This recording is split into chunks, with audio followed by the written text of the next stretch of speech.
Hey, everybody. Welcome to the Jim Masters Show live entertainment lifestyle talk show series. How are all of you? Happy post 4th of July, Independence Day holiday weekend here in the United States. We've been away, and boy, have we been having a fantastic time. We've actually been soaring to new heights. We climbed the summit of the highest peak, the highest point in the United States, in the northeastern United States, that is. And that is a beautiful area. If you ever get a chance to go there, it's in New Hampshire. It is in Jackson, New Hampshire, the Gorham-Jackson area, about 35 minutes north of North Conway. And it is the famous and fabulous White Mountains National Park and Mount Washington. And we were at the top, literally made it to the top, 6,288 feet up in the air. It is the highest peak in the northeastern United States. Really amazing. I seem to be soaring to new heights on tops of mountains lately. Maybe about a year and a half ago, I was in Denver and we were on a TV shoot. Now, this was a vacation with family and friends that we were on over the holiday weekend, just literally getting back in the door moments ago, literally. And we're kicking off a whole new season and a whole new, wonderful array of episodes of JMS Live. But I was also in Denver, which is really up there in altitude. And I think we were about 8,000 feet up at the top of where Mother Cabrini Shrine is, which was breathtaking as well. So I don't know, between driving through Death Valley, which we did alone, I told you about that story, being at the top of the Mother Cabrini Shrine there in Golden, Colorado, and now this weekend being at the top of beautiful Mount Washington, famous Mount Washington, where it's actually the most dangerous mountain to ascend to the top of, they say. The weather can be wicked, as they say in New Hampshire and Massachusetts. It could be ever changing. We were lucky. It was a balmy 50 degrees. And in addition, headphones coming out. It was in addition to it being 50 degrees, the winds were only 8 to 10 miles an hour. I'm getting so expressive, I'm knocking the equipment over. Only 8 to 10 miles an hour, which you might say, well, gee, that sounds, 8 to 10 miles an hour, that sounds like a lot. Not really, because it can get up to 70, 80, 100 miles an hour, and it can get to minus who knows what. So this is a good time of the year to go in July if you're going to go up to that area of New England and take a trip up to Mount Washington in New Hampshire. Really, really beautiful. We've got some amazing guests for you tonight on the Jim Masters Show Live Entertainment Lifestyle Talk Show Series. Yes, we have David Nigel and GITA LLOYD. They are incredibly artsy. They are incredibly talented. They are incredibly warm and friendly, and they're in California. Now, when I say Northern California, I bet you're thinking Sacramento, San Francisco, right? Yeah, that is north of San Diego. That is north of LA. But that's not the kind of north we're talking about. They're about 5 miles away from the Oregon border, and they're brilliant people. And we're going to talk about welcoming them in just a second. Mary Bishop is here from Florida. Hello, Jim and Lovely friends. Good to see you, Mary. Maureen is here. Hello, Jim. We missed you. So excited to have you back. Great to be back, Maureen. Hopefully things cooled off for you there in Arizona. Juanita says, hello, Jim and Lovely squad. Glad you're back. Thank you very much, Juanita. She's in South Africa, for those of you joining us for the first time. Hi, Jim and Lovelies. Happy Tuesday. Hope you had a fantastic 4th of July. Looking forward to an exciting show with inspiring conversation and levity. Absolutely, absolutely. Oh, my God, you went to the top, but you drove up. What was the drive like, and how did your brakes do on the way down? We saw people getting towed because their brakes were burning out coming down that 6,288 feet. Maureen says, hello, everyone. Doesn't it feel so good to be together again? Absolutely, gang. So good to see all of you. And Sherry says, hi, everyone. Welcome back, Jim. Thank you very much, Sherry. We posted a ton of photos. We have some more we still have to post. Ton of photos on the Facebook pages, Jim Masters TV, and on Instagram from our trip. And yeah, very scary coming down Mount Washington. Yeah, because, I mean, the cliffs, it's just like, Yeah, it really can be something, but you made it. You made it. It must be one of the reasons why you moved to Florida where it's flat. Because you're from, this area, or at least from the Northeast.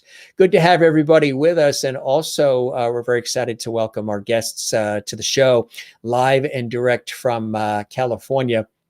They are extremely talented artists, and we're very excited to have them here on the show. Artists in different ways, and yet in the same way as well. They're a couple of California art elders, as they call themselves. Yes. Going way back, David was born in British colonial Kenya during the Mau Mau uprising, and US-born GITA grew up in Sydney, Australia, because of the power of positive thinking. David played the Los Angeles new wave punk scene of the 1980s and glam, and GITA traveled to LA to meet someone in her field using winnings earned for a Yoda puppet. And the phone is ringing, and that always seems to happen. And it's somebody that's booking a guest on our show that obviously doesn't realize that we're on the air live. I will get to you in a moment. Hear the bells going off? That's the phone. That phone never stops. I guess people are realizing we're back from vacation. We shall talk to you in a minute. GITA and David met in Hollywood. Yes, and GITA used apprenticeship and total aggression to get her career as a freelance Disney illustrator. So much more. We'll talk more about them. I'd rather hear it from them directly. Let's welcome them live and direct from northern California. Here is David and GITA. Welcome, gang. Welcome to the show. Welcome. Kisses, everybody. Hi. To all the lovedies. Yeah. It must be the love. That's what it is. That's what it is. And, the world has certainly needed that, right? Oh, it does. Oh, yes. So how, yes, what the world reads now. So how have you been? Since when? Since really good. Since the beginning of COVID. Oh. Well. And before that, people are already asking, David, where's the beard? I know. I think it went east. It went east. Well, artists can be contrary. Everyone was growing a COVID beard, so David shaved his off first time in 30 years. I suspected an old man was hiding behind it, and look, there my it is. suspicions were confirmed. Yes. That is funny. But GITA's happy because this is the face she married. I don't know what she thinks, but I look at him and I just think he's so adorable. Yeah. Yes, that's fantastic. Let's talk about how you guys met. I mentioned it a little bit in the introduction, but I'd rather hear your individual stories. Can I tell the story? Yes, you can. So I worked at an animation, a TV commercial studio on the corner of Sunset and La Cienega in the late 70s, early 1980s. And I was the assistant to the animation department, aka gopher. So one day I heard this commotion going on in the ink and paint room. Now, if you remember, that animation was done with cells, ink, and paint. And so the ink and paint department is where the rubber hit the road, so to speak. And I thought, what's going on? I need to see if this is an opportunity to avoid work. So I went into the ink and paint department, and there was Yoda. And I'd seen Yoda on the cover of Time magazine, but I hadn't seen the movie that he was in. And as soon as Yoda saw me, he approached me, poked me with his stick, and started speaking to me with that sort of weird syntax that he has. And I blushed. And then I blushed again because I knew I was blushing in front of a puppet. And the puppeteer was GITA. And she had made the puppet, and she'd made it as part of a Halloween prop. So this is her part of the story now. Well, yes. And being an what a great intro that was, huh? I mean, how do you top that, GITA? The night is young. The night is young. We're just so full of odd stories. I mean, okay, everyone, you probably know someone. We grew up to be artists. I mean, artists start at 5 years old, or whatever it is. I love puppeteering. So I made a plan. I lived in Dallas, Texas, where there are 2 places where you can go to learn more about my industry, which is animation. I'm a very animated person, and animation was a good, a good business to be in. So I could either go to New York or I could go to Los Angeles. And I picked LA. I made a Yoda puppet. And I scheduled every large-scale Halloween animation, Halloween costume party contest. I won all of them. I took the trip for two to Puerto Vallarta, Mexico, and I sold it. Congratulations. Congratulations. I won the men's, I had stood on a stage in downtown Los Angeles, downtown Dallas, with hundreds of people in a ballroom. And I had my Yoda puppet and I had my Jedi costume. And I'm standing next to women in bikinis and Playboy outfits. And there's Yoda. I like David's reaction. David was filling in all the other blanks, but then when you said that, the bikinis, he went, Yes. Funny. That is funny. But, I made enough money to go to Los Angeles and get into an animation, continue my animation training through apprenticeship. She hired herself at the animation studio. Because she went to see my boss, who was the director of the department, and she said, well, I don't know if they have a need for you in the ink and paint department. Sure. So GITA went to the ink and paint department, and the head of ink and paint said, well, if Chris says yes, you're hired. Yeah, it was a little So GITA just showed up for work next day, and they each assumed the other had okayed it. I just lied. Then she went to see the bookkeeper. Yeah, you should look at an animation cell painting studio, and when someone comes in who isn't a friend, it's like, what are you doing here? Yes. We don't want you in here. Yeah. Back in the 1980s, it was $18 an hour back when people were not making very much money. So it's like, oh, get her out of here. But then I just walked in and sat down and started painting. Director didn't know. No, At the end of the week, I went and said to the secretary at the front, bookkeeper, I said, how do I get paid? And she said, okay. And in 6 months, I took over the studio. Did you really? In 6 months? Wow. Yeah. You mean business? I did. I was a production manager. Yeah. What were some of the projects you worked on that you fondly remember that really stood out for you? Oh, Carl's Jr. Oh, yeah. I worked on Sugar Crisp when it was, Honey Crisp cereal. Sugar Bear. This little Sugar Bear. I would hand paint the little cereal boxes. You actually were one of the people involved in that?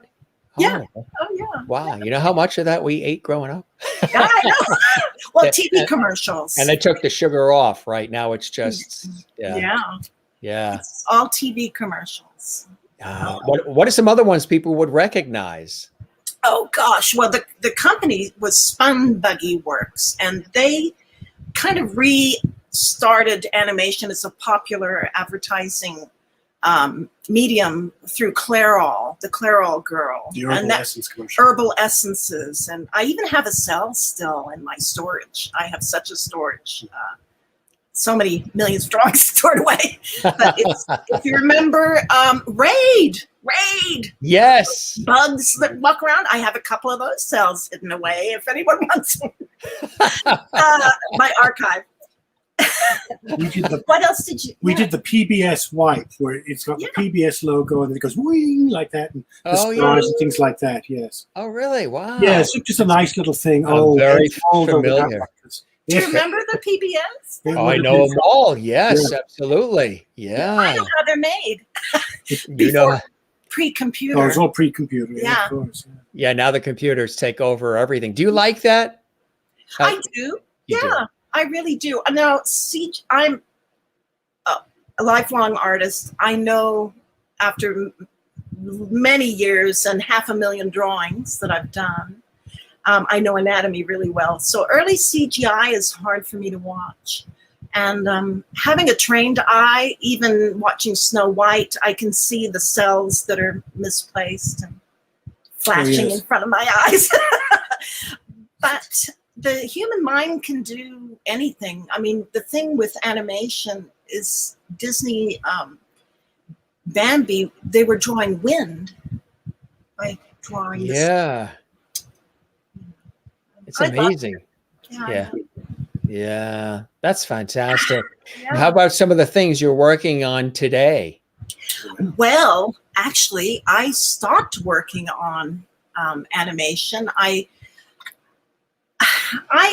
did have the old school, and you guys, I mean, who want to be artists, apprenticeship was a way of into the animation industry. So I heard from the old guys, there's very important for you do not, GITA, hey GITA, it's Geppy Vaquero, very amazing artist. Don't give all your talent to Disney, because it'll eat you alive. It'll eat your own art alive. Yeah. And I am born an artist first, with very few goals in life, but to draw and perform my role in society as a fine artist. So behind me, you can see that's what I work on now. I managed to That's some of your work behind you. Tell us. Yes. Tell us. Yeah, we love to look in the rooms of our guests. Tell us what we see around you. Oh, I have sculpture that I do. You know, out of paper. I don't show anywhere. I just do these pieces. Tell us about that one. That's fantastic. Well, I love paper, and it's flexible, it's potent, it's beautiful, and it's cheap. So it's nice when you can meet people and say, look what you can make. I'm working on pieces now. You can make these things. Oh, wow, look at that. That are just simple, modern pieces, and they start more or less. I have one I started again today out of maquettes. Oh, what's that going to be? That is the building blocks for a piece, for a horse. Do you know what it is? It's drawing in 3D. It is a drawing to me. All of my art is, that's why I say I'm rather boring. I am a fine artist. All of my art has to do with, this is how I see the planet. This is how I see the world. It is a three-dimensional object, and I can either draw it or I can draw it out of three-dimensional materials. Do you, a lot of times I find, I studied architecture and design before I went into television and radio and broadcast and theater and everything, journalism. And I still love architecture. I still love design. I'm a very visual person. I still love color. Do you humanize inanimate objects? I do that a lot. I can take a chair and give it human qualities. I can do it, a lamp shade. All of a sudden, I give it human qualities. Yeah. And that's tough when you're trying to purge. Because you don't want to get rid of anything because you've given that chair or whatever that item is human qualities. And yes, what we're doing as artists is you guys will, the thing is, everyone knows this because we were born with a brain that makes art. Our modern brain makes art. So you are born where you will understand that if you can take something like this, that's nothing.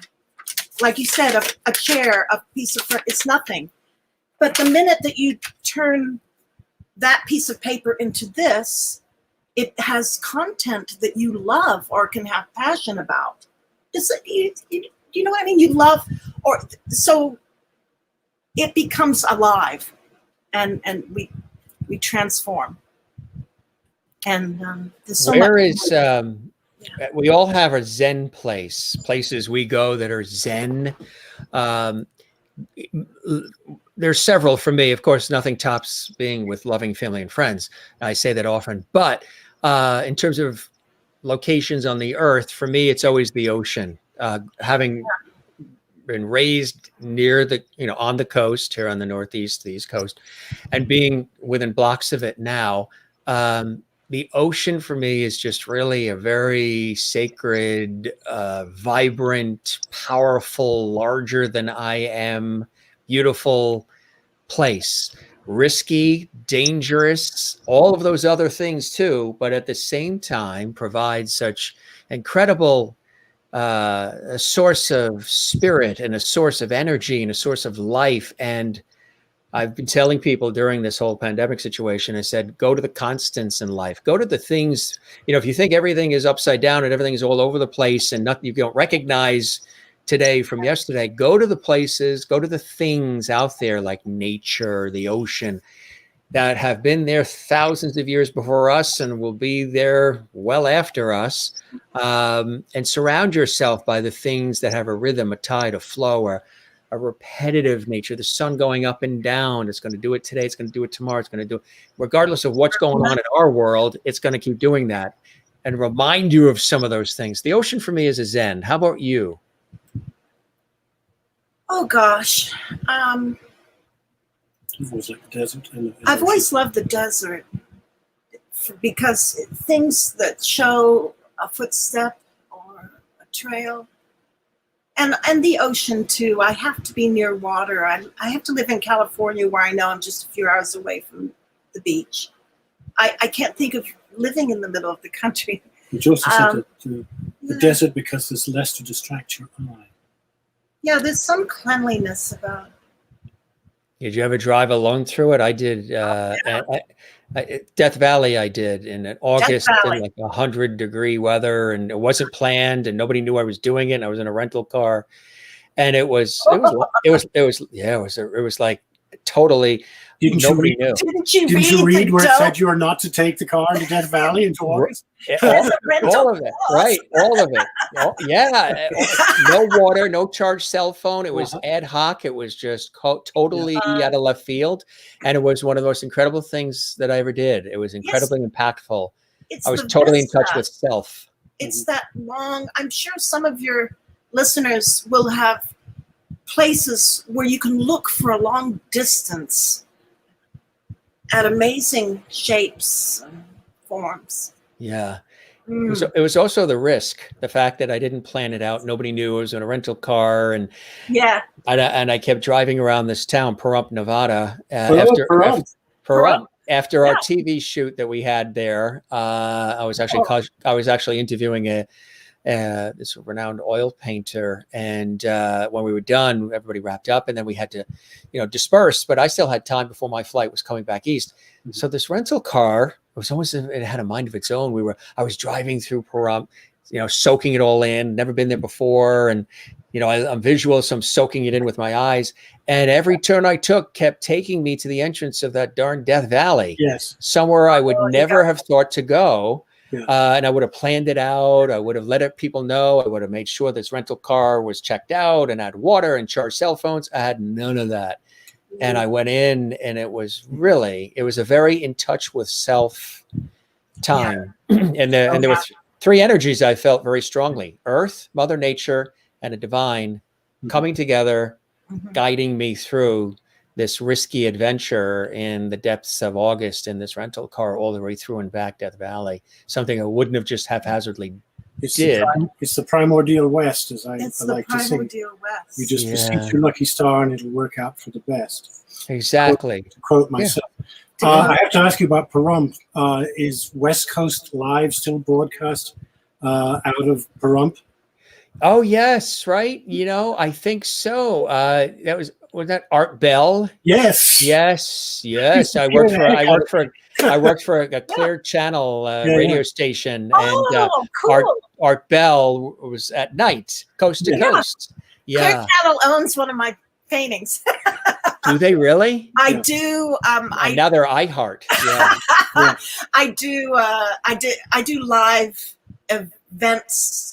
I would do that quite often, paintings of operas and things. And so I did the newsroom live during the news on the news. The newsroom live during the During news, the news, on the news live.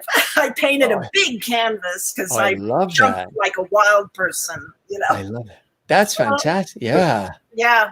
And you don't know this, I Gita, don't know, but Bill.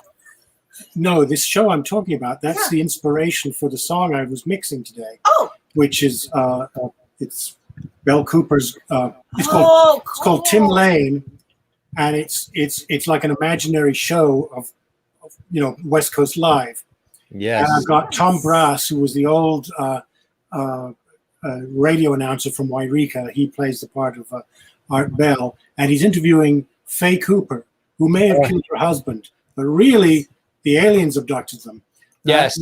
And so I've written a song about it called Faye Cooper's Close Encounter, or Tim Lane, which is based on an old Scottish ballad called Tam Lin, where he's abducted by fairies. So in my songs there's layer after layer after layer. It's just not for being clever, it's just the way I think.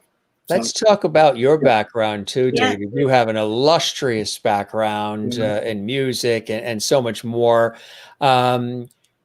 What were some of the things that early on inspired you in your own life's journey when you were a youth to go into this incredible world that you're in? Well, Gina and I talk about, it's a joke we sometimes have, is that she became an artist to get back at her father, and I became an artist to get back to my father.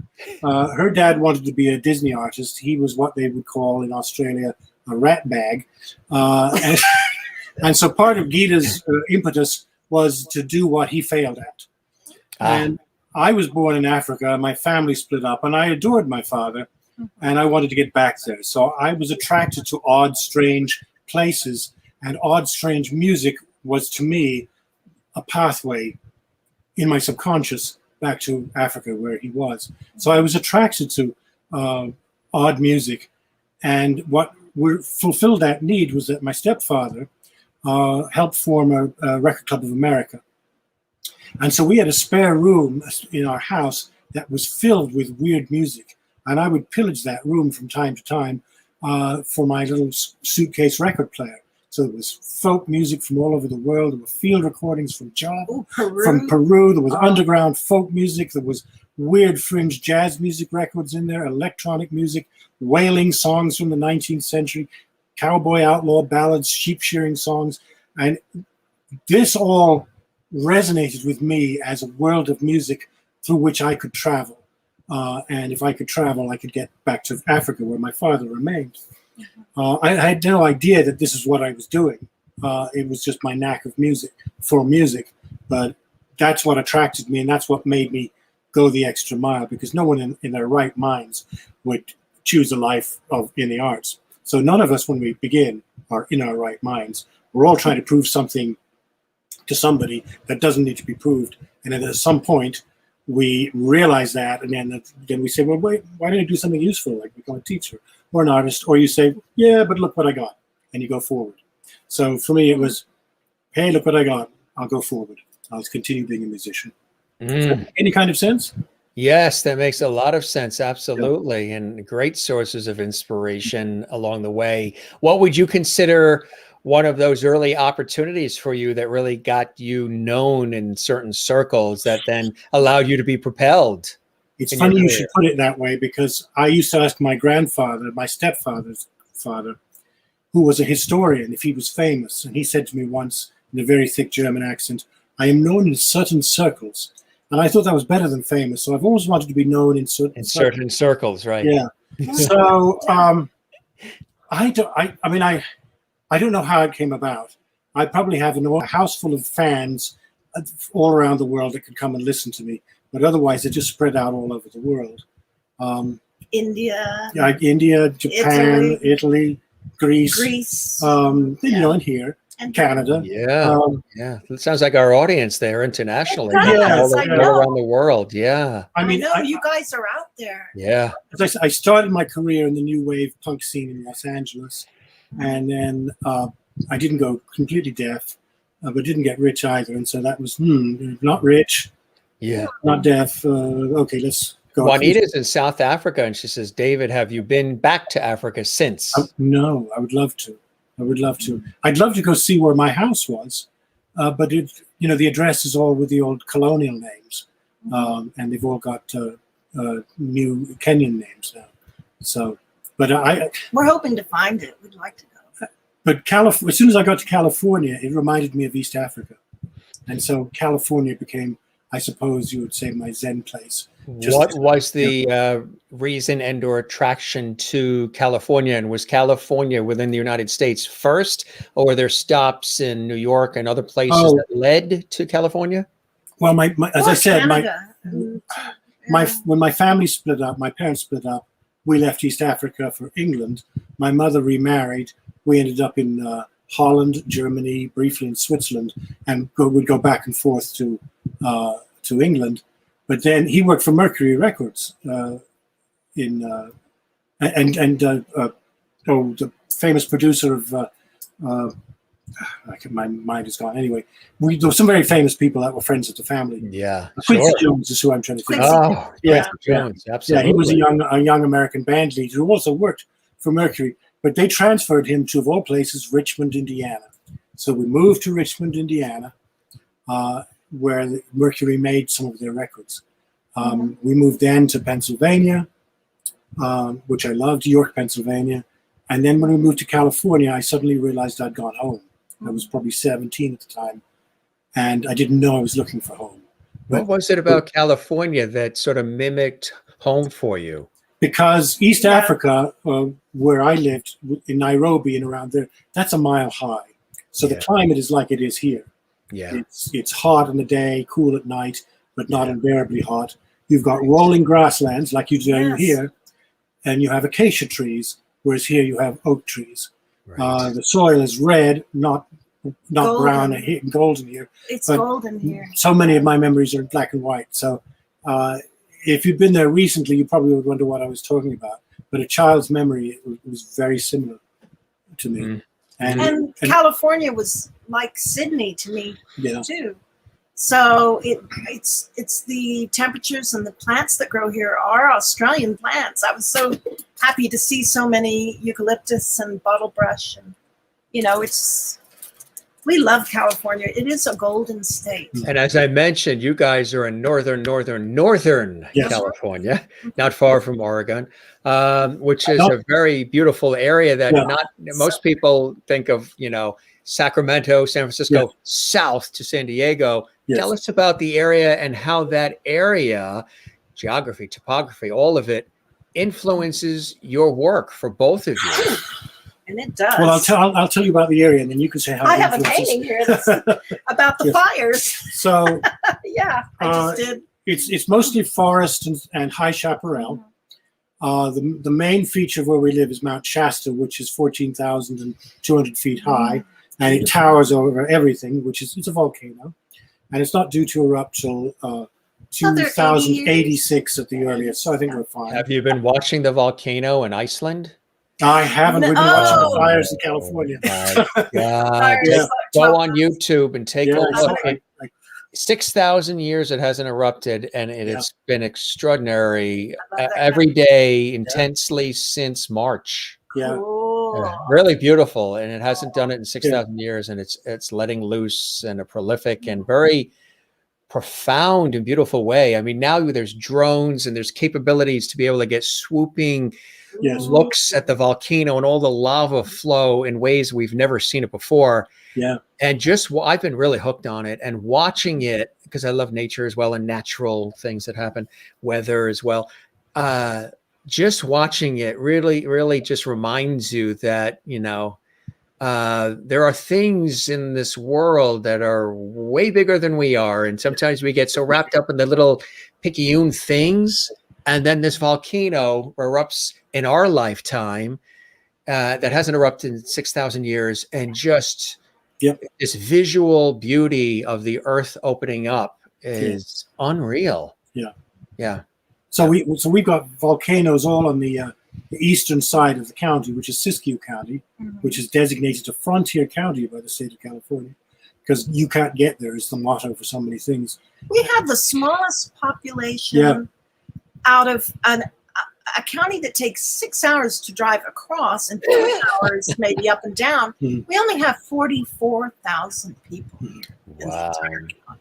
And Bigfoot too. And Bigfoot. But I haven't seen Boy, one. you guys must have some fabulous block parties. Oh, we do. It's sweet. It's old school. Yeah. I'm for everyone. Oh my gosh. It's a different. I So wouldn't say it's the places informed my art as much as GITA would. Yeah. Well, things around me seep in. Like I said, I did a painting yesterday of the fire. I'll show you. I do a lot of abstract work now. But, you know, when you look at California, it's the grass is gold and the mountain was flaming. And so I just, when I'm painting, I paint. I like to say that painting is like baseball. And I like to say that my paintings are like clouds. I'm very Dionysian that way. You go into, and I'm sure some of your audience knows, you go into an abstracted or dream state like you would go, you know, if you go to sleep, you wake up and you've had a dream. So I wake up, I let the painting do its thing. when are you? When are you most creative? I ask meaning, but are there times of the day? Like, for example, I use this sometimes as a reference. I have a friend who has been a screenplay writer for a long time, and he's always writing and creating.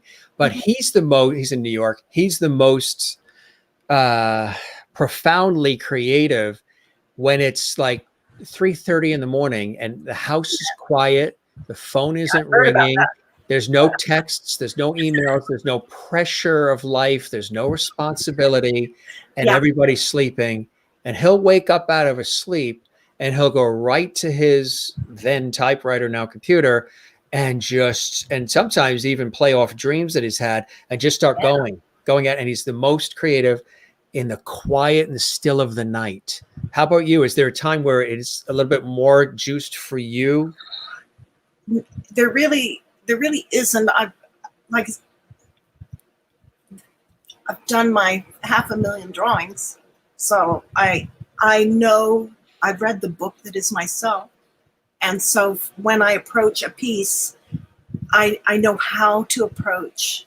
I know the process, and I've seen other artists, when you meet them, are they nighttime? Yeah. Oh, are you a writer? You know, we have our the training, and I've written a book about it, which came out for COVID. Well, it didn't really come out. It's actually just my test, my first publication on the process and what is the artist's mind, and then drawing lessons, just straight up drawing lessons. There's a process that all artists use, and I've written it down step by step by step. I think it's probably not been written down before, but many things, when you have a discipline and you do the discipline, then the creativity is almost not even talked about. We go through the steps, we create a work, and it lives. We respond to it in an open. It gives me goosebumps. Yeah. You relate to your paper. You relate to the instrument you just cleaned and picked up, and you say, "I'm going to compose." And your habit of doing it makes you respond, and then make decisions about it. And then the work will start to tell you what it wants to be. How much of it is structured and formatics and muscle memory, and how much of it is spur of the moment? You've got a flash that's come your way, and then you go to it. For me, probably 50-50. Yeah. I always try to back off. You have to stay fresh, which all the artists say, you've got to stay fresh and we're saying visual. I'm speaking from my own experiences. So yeah, you have to stay fresh, but at the same time, you don't want to tell your drawing where to go, what to do. I know it because it's my body, and my body has a movement, and I've learned the movement of that. And that stroke looks like a painting I did, even though I changed from medium to medium. That stroke is poetry, or we're Dionysian artists in an Apollonian world. Now, define that for the audience if they don't know what that means, just in case. So if we take Dionysian, we can look at time periods and tell you, we talk about it a lot, David and I, because we're both Dionysian. You look at the late 1800s through the 1940s, everyone pretty much knew how to draw. And there was a lot of wild impressionism coming in. That's Dionysian. As it started to freeze up, it's become Apollonian, very clean and controlled, and maybe even clarion, very high. It dropped away again in the 60s as the Dionysian singers. You can see it quite easily in Jim Morrison. Yeah. Gosh, all the many singers who were wild, burned out. Yeah. Dionysius wants you to drink the drug of art. He wants and die. Literally, our blood is in our work. It's a bit raggedy and a bit scary to the Apollonians who want a clarion, a beauty, a cleanliness, a sunlight, order. Which is, there's nothing wrong with it. Nothing wrong with it. Yeah. The way I like to put it, first, the term comes from Nietzsche, not Greek mythology. And to me, the Apollonian is the sky god. Beautiful. It's pretentious. Louis because XIV. you have to pretend you're up in the sky looking down, seeing everything, whereas the Dionysian is grounded in the earth. And the Dionysian is messier because we don't see anything except ourselves and where we are. Yeah. We're accused of being self-centered because we talk about ourselves, but the way we look at it is that's all we know. We don't know anything else. You're pretending you know something else and that you don't know. We know what we know, and it's just basically the world around us. And it's messy, and it's full of destruction and rebuilding, but it's always fresh. And the difference in the artwork is that Apollonian art tends to be an imitation of, whereas Dionysian art tends to be the thing. It. Yeah. So it's like, I like to say my paintings are like clouds. And I mean it. I don't mean it in a selfish way. I mean it that I'm going to make it. It came out of my body. I'm the only GITA that there is. And I make a thing out of utter love for the world, the planet. I don't know what, that's just what artists do, don't we? Don't we, everybody? We make something beautiful. Yeah. And so a cloud, when you look up, do you sit there and think, well, that cloud needs to be a bit fuller? I mean, my works are for and me. the key is to look up. A lot of people don't. A lot of people don't look up at the clouds. They don't look up when they're in cities at the shapes of the spires of the skyscrapers when they're going over a bridge. They don't look over at that view. They're just so boxed and focused in the day-to-day. And I'm always the one that's in the car. Look over there. Or when we're in the city, look up. Or, wow, look at the way those two clouds are coming together and forming the unusual shadowing. And yeah, it's Jim, have people ever walked up to you and said, are you a tourist? And it's like, you don't want to say, well, actually, I lived here forever. But do you get it? I mean, because you're looking and being excited about the planet? Yeah. I'm a Libra with Virgo rising. Oh. So I like that balance and harmony. So I'm sort of the taking this extreme and this extreme and finding a way to bring the extremes together in a harmonious way. Yes. So we all can sort of survive and thrive and live and appreciate. So I'm always looking for ways to unify and inspire. Yeah. I did a year-long art project that I spent all my money on because I'm not very savvy in the fine art world. But I spent that's how I got my U.S. Congressional Award. And my tell us about that, and congratulations. And thank you. I mean, That's a big honor. Isn't that something? All because what you're saying about unifying, I wanted to, I could cry. I mean, I want to shake hands with you today.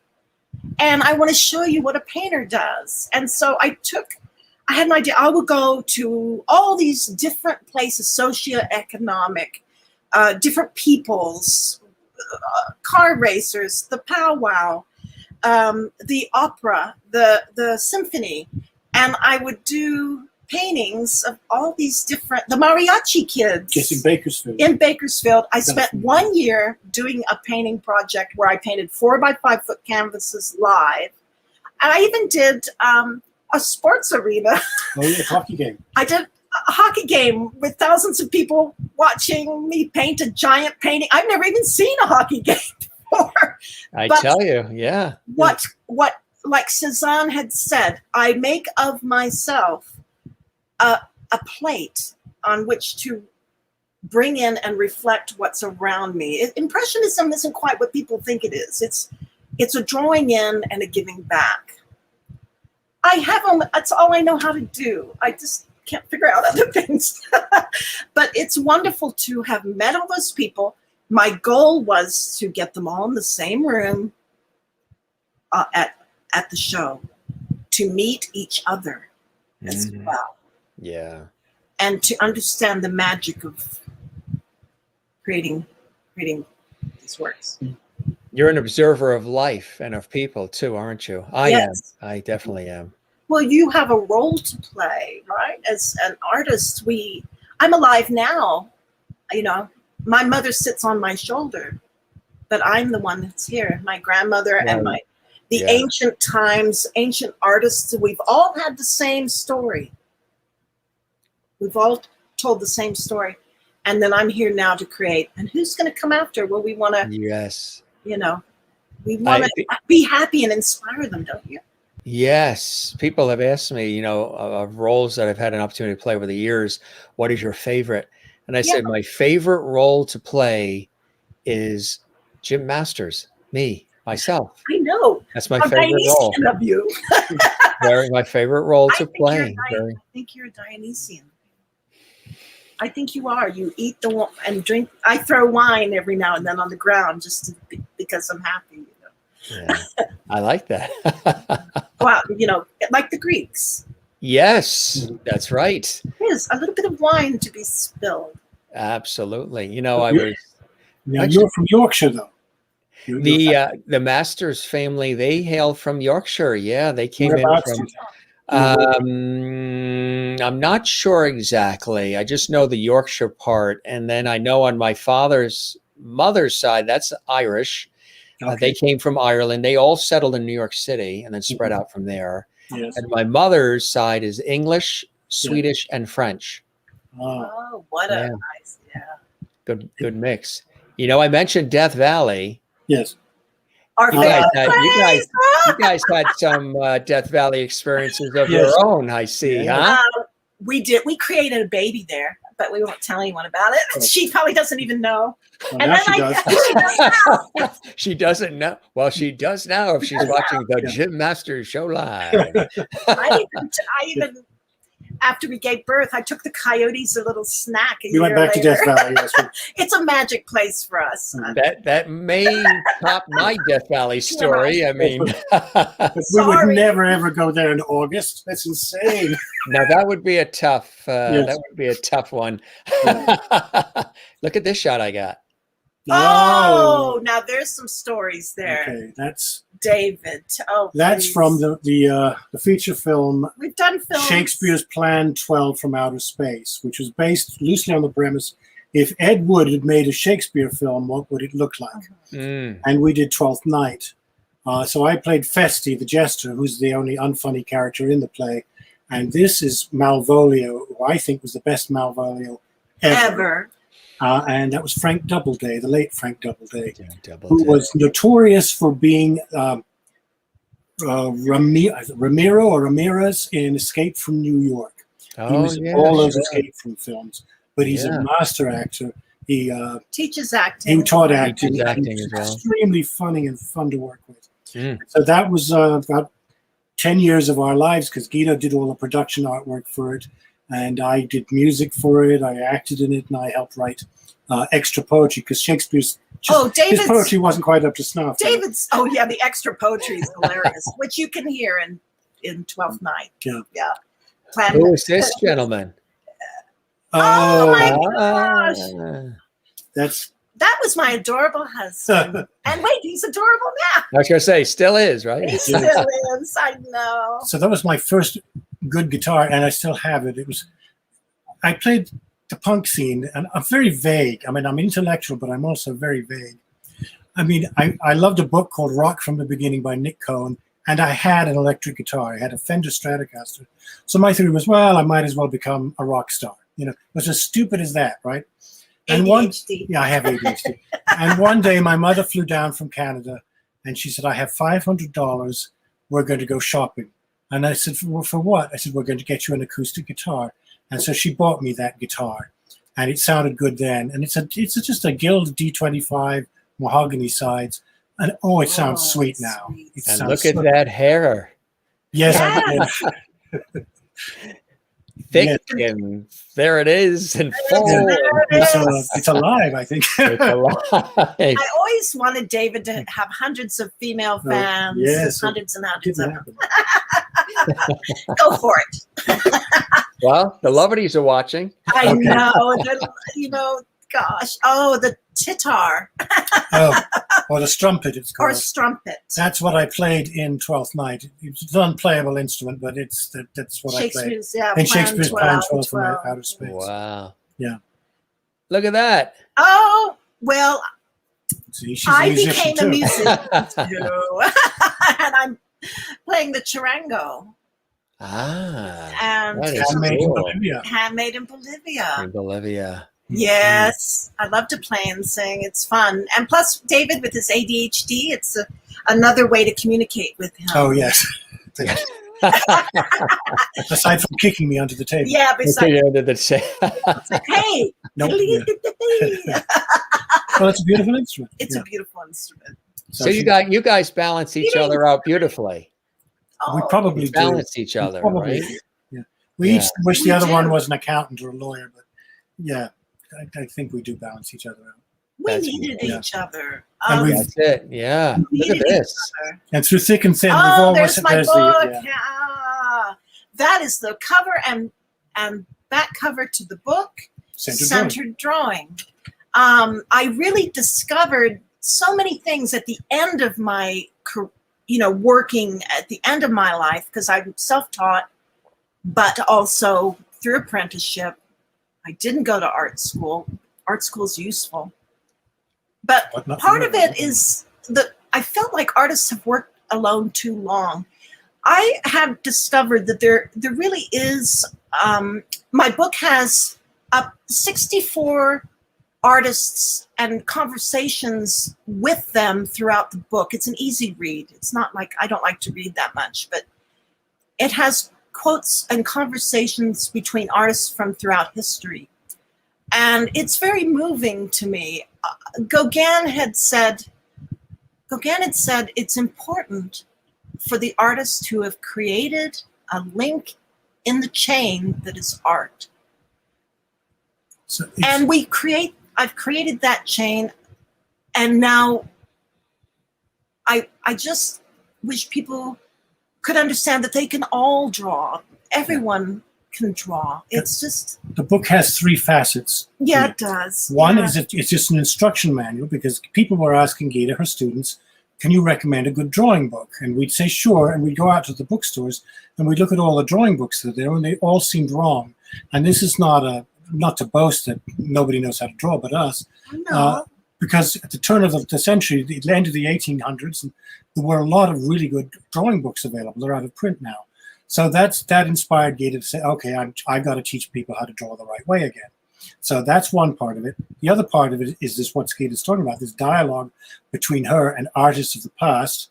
We keep working by ourselves. We're visual artists in our rooms, in our studios. And the third part is her manifesto on art. where she rants and raves and gets mad and is rude and is hard-hitting and punchy, and yet is a sweet grandma all at the same time. I love her facial expressions when you were saying that. She was I an was an animator. animator. Animators will do that when they're animating. They will do the expression. They will do the expressions, right? Yes. Exactly. Yeah. Yeah. It's like when you're watching you ever watch a drummer really get into it and the tongue is out and they're really like, it's when you're in your zone and you're just, I worked with a drummer who was like that. Yeah. I have to remember to calm down because I don't want to scare people. Why? I don't want to scare people. Why not? Because I'm lively. Sherry Larson says that's the first thing I learned at college. Everyone can draw.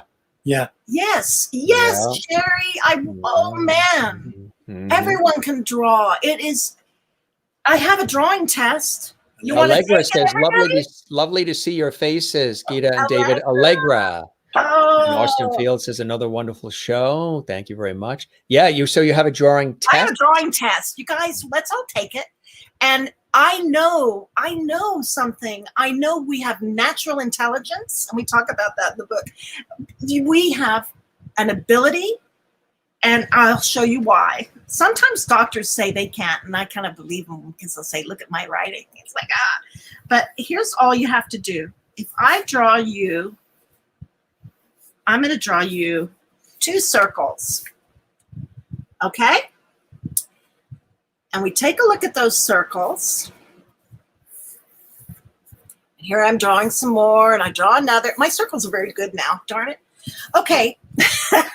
So take and draw a circle. Look at the circles and ask yourself a question. What would I do to fix the ones that aren't very circular? So you pick the worst one. As far as a circle goes, right?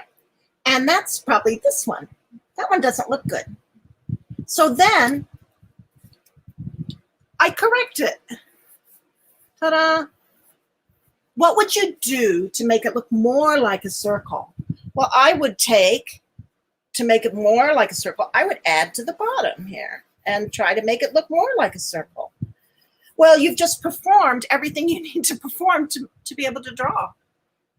You have to be able to put down a line, put down a shape, look at it, correct it, and practice it like baseball. Just practice. That is incredible. You can learn to draw, Jim. Do you draw? Yeah, I studied architecture, design, drawing, mechanical drawing, all of that as well. Yeah. Yeah. It's funny. I said this recently to myself that, and I asked a couple of friends this question randomly. I said, do you prefer squares or circles? And I have come to the realization, and I'll ask you that question as well, you guys, if you have a preference or maybe never even thought about it. Some people like triangles, some people like octagons, they like all these different. But in terms of square or circle, I think I lean square as far as shape. And I think it's because of maybe the evenness and the uniformity of it, being that balance and harmonious Libra type looking, that is a very sort of, with a circle has no ending. It just keeps going. The square can too, but it just has edges. It has beauty and balance. And you can stop and take a breath before you go there. And then you can take another and reevaluate and appreciate and savor before you go to that. And then same with that. And it has points where the circle just keeps going and going and going. How about you? Do you have a preference if you had a circle or a square? Triangle. I knew it. Why did you know it? I knew it. A lot of people say there. Well, a lot of people say triangle, and some people have said things like octagon and the a triangle. whole other array of different things. What is it about triangle that for you? It's primal. It is the pubic triangle from which all life comes. Have I stopped the show? I'm sorry. No. Well, we're soaking that in. Yeah, we're soaking that in. Yeah. In the Lascaux caves, you know, which are these early caves in France, Paleolithic, Neolithic, Mesolithic art there. They found a pubic triangle in there, and the whole point of the caves and the art there. This was before we had the idea of putting pictures in frames, hanging up on the wall as interior decorating of one sort or another, because some of these paintings are painted in places you can't even get to without, you know, struggling for days to get through these thin passages. So these paintings were their ways of recreating life. At that time, the great understanding, the great scientific understanding of the early Neolithic was that life comes from the female. But where does life, I mean, life itself come from? It comes from the earth, and it comes from the caves of the earth. Symbolically or metaphorically, I don't know enough about it. So to go into these caves where all the life is coming from, and at the end of this cave, there's a female figure and with a pubic triangle. And that to me is a holy place. Beautiful. Yeah, so That really is the symbols I use in my singing.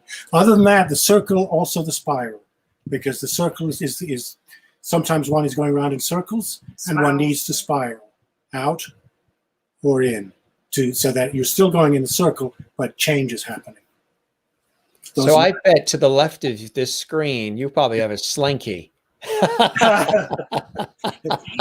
the ultimate circle spiral. Yeah. Did you work on those? No, I had one when I was a boy. Yes. Yeah, it fascinated me. Yes. That really, I love inventions like that. When you think about how somebody took something like that, created that, and when you do position it going downstairs, how it knows to. And when you're a kid, you think the thing is alive because it's doing that. Yes. Just the ability to come up with things like that seem so basic, but aren't necessarily. It's quite amazing, isn't it? It frightened me. Yes, here it comes. I don't like this thing. because it keeps going and going. Stop it. That is funny. Hey, we have a couple of clips here too that I want to share. Welcome everybody. I'm Jim Masters, your host. You're watching the Jim Masters Show live. We're fresh back from 4th of July vacation up in New Hampshire. We had a beautiful time. GITA and David, Nigel Lloyd, live in Northern California. We're having a great time with them. North by Northwest. We have this. Now, here's a really good clip that we've got that you sent in. Do you want to preface this a little bit for us, David? Okay, sure, yeah. I love this song. David, all right, let's see. How do I tell the story briefly? Bert Jansch was one of my very favorite guitarists when I was growing up. His style, he's Scottish. His style was sort of a mixture of Elizabethan lute music, blues and jazz, and traditional folk. And you couldn't quite always tell where one went into the other. He was very influential. I mean, Eric Clapton had him play at his Crossroads Festival. Neil Young had him on his last tours. He died in 2011, did Bert. And I wanted to play like that. But instead, I had a Stratocaster, so I played the punk new wave scene. And I did know 3 chords, actually 4 or 5. I never thought that I would get to do an album like Rosemary Lane, which is considered, in 1971, was considered his classic 1 guitar, 1 vocal album. Well, in 2018, the society that now bears his name decided it would be a fun project to celebrate his 75th birthday, or what would have been his 75th birthday, by sending 5 of his guitars around the world to players who he influenced. And one of them was me. Mine arrived on Christmas Eve, 2019. And because of the lockdown, I had it until June. I was supposed to do a song with it, sign it, and then send it on to the next player, which is what this video is about. But I ended up making an album just like Rosemary Lane, and this is what it will look like. So, and it's called Of Service in Rosemary Lane, and that's one of my favorite paintings of GITA's, part of her, where our water comes from. Anyway, so the video is, they asked for a video to show the guitar going Each around the world. artist, You know, 80 artists So, from around the world. so what I did was There it is on the Of screen. course, I sent that to you. Yeah, that's gorgeous. Oh. It's a lovely. Beautiful. That is Yeah. really beautiful. So Gita's interviewing me ad hoc as we're driving around in the snow in Wairika, and we get home and I play my song for Bert, which starts off with an instrumental called The Rights of Man, which is Irish, and then my song called The Fall of Jack-O-Lantern. All right. Yeah, absolutely. Let's give that a listen, gang. You're going to enjoy it, and then we will continue our conversation. Yeah. Here we go. I mean, for your video. Oh, Fall of Jack-O-Lantern, I think. And tell me about that song. Well, it's about Jack-O-Lantern, who's the Pumpkin King, and he's processing through the air as he should towards Samhain, the day between the worlds, Halloween we call it here, and his way is thwarted by commerce at every step of the way. And what do you like about Fall of Jack-O-Lantern? Oh my gosh, I think it's it just made me weep. I love that we shot down the moon. That's the boys of June who are so bad, so naughty, and it's capitalism. It's art in America, and the art in America is a tough haul. Nobody likes you here. I mean, nobody likes artists. Not you. I mean, just the artist. Yeah. You, the artist. Yeah. So the Jack-O-Lantern, and that's why I always felt it's about us. It's that personal. It's that personal for us. Damn it. Well, it is.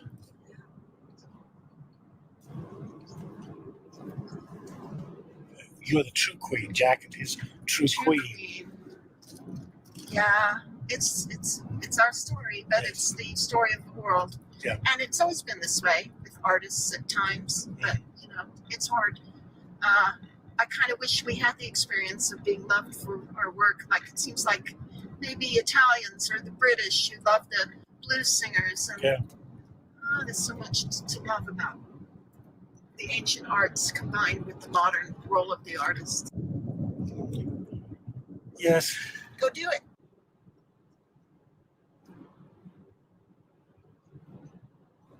I was once young and foolish, like many that's here.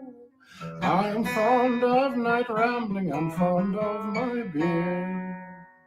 And if I had my own home and my sweet liberty, I'd do no more soldiering, neither by land nor by sea. What are we going to do about Cat? If I put him in the other room, he might make a lot of noise. Yes. That's a homey touch to it. It does. I like the cat. Did you want to stop it? Here we go.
Jack-O-Lantern was defeated. The robin and the green jay call, and history repeated. He went down the valley where the raven called. Yes, they took him out of season. The robin and the green jay call, they had no rhyme or reason. As you know the valley where the raven called. He was at the gates of May. The robin and the green jay called, a trophy on display, and cursing God bought the valley where the raven fall. Castles are sacked in war, chieftains are scattered far. Truth is our fixed star.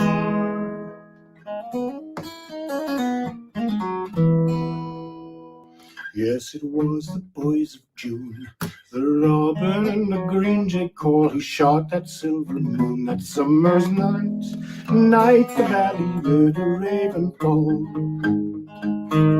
And when the moon came down, the robin and the green jay call, a great wind prowled around to blow things out of the valley where the raven called. And so the boys were free, the robin and the green jay called, to crown the mystery with their false light, light the valley where the raven fall. Jack-o'-lantern in defeat, in every trick-or-treat, his light they never will permit again. Though faith outshines the dark, true Jack will still embark between the worlds of spirit and of men. All Jack could do was grin, the robin and the green jay call, and shine the light within that none could see, see the valley where the raven fall. Long before the Halloween, the robin and the green jay call, King Jack and his true queen are out of time, time the valley where the raven fall. His tears fell down like wax, the robin and the green jay call, when all his bold attacks were not to be the valley where the raven fall. Castles are sacked in war, chieftains are scattered far. Truth is our fixed star.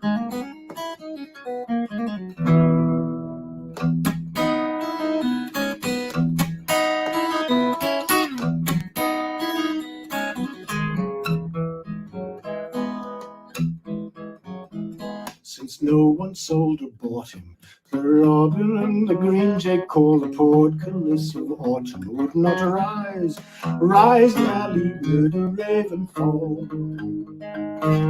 His face all caving in, the robin and the green jay call, from waiting to begin. So let's begin, begin the valley where the raven fall. Jack-o'-lantern in defeat, in every trick-or-treat, his light that never will permit again. Though a faith outshines the dark, true Jack will still embark between the worlds of spirit and of men.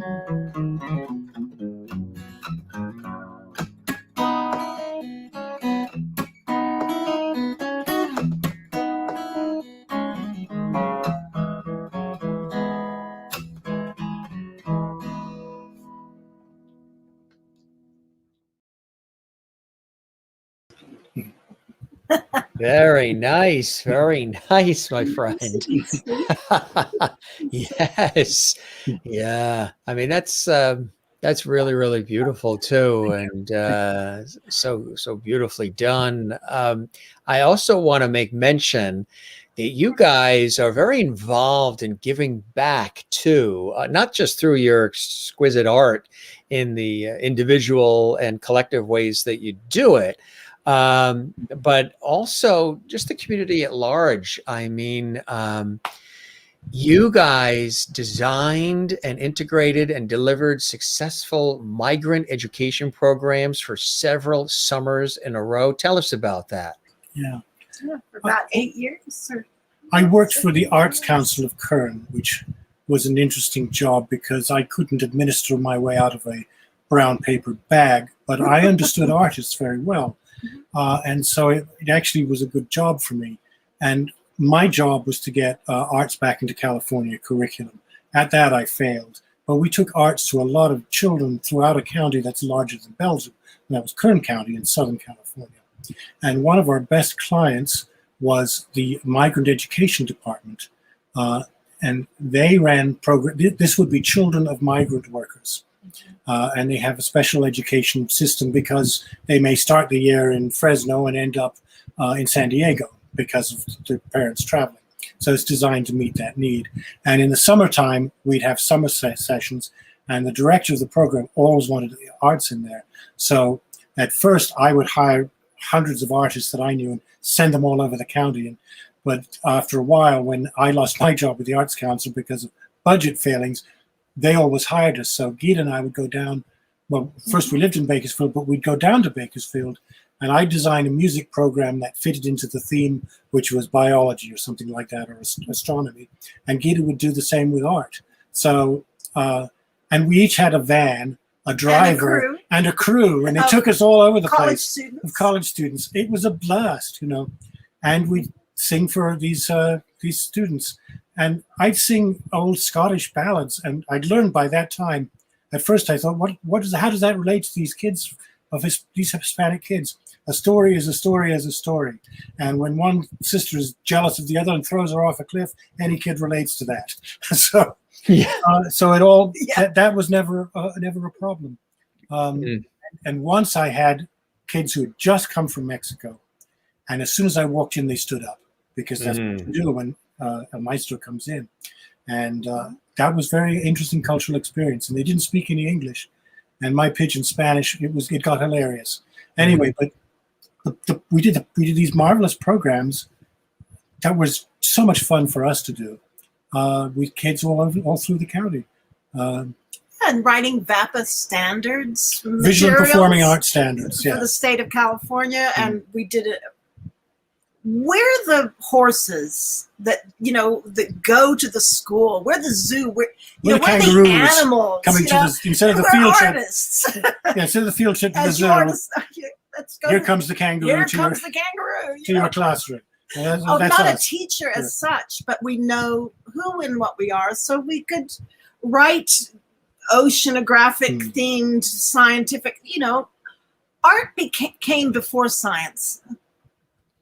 Art was first, medical science later. Throughout the history of things, artists explored their worlds in great detail. Yes, and when science came along, it was a help to us. Yeah, well, then Leonardo da Vinci, who was my hero growing up, invented medical science more or less. I mean, digging up bodies in the night, because we have to know. Jim, don't we have to know? We've got to know. Yes. See, everyone talks about, it's my interpretation. It's your interpretation of what? You have to know what it is, and then before you interpret it. And that science will tell you what it is. Yeah. Science is amazing. The term for us was we're teaching artists. Teaching artists. That's the official. And that's the official term. When we worked with Nick Radkin out of the University of Chicago, we learned a lot. Arts instruction is now being delivered in this country by artists, not by teachers. It's all that's left. It's remnants. And whether that's good or bad or not, there was a 5-year program which we were both involved in to discover what's this all about. Why are artists now the teachers, and what happened to the teachers? A whole other subject. It's amazing. A little birdie whispered in my ear and said, "Wild DNL." Uses his ADHD, hyper-focusing superpowers to work on 6 albums all at once. Tell us about that. Okay. Well, COVID helped with that too, huh? Didn't it, darling? 6. Okay. Wow. Do you want the quickie? Do you want the 3-record set or the single version? David has already done 6 albums, but I guess he's doing 6 more.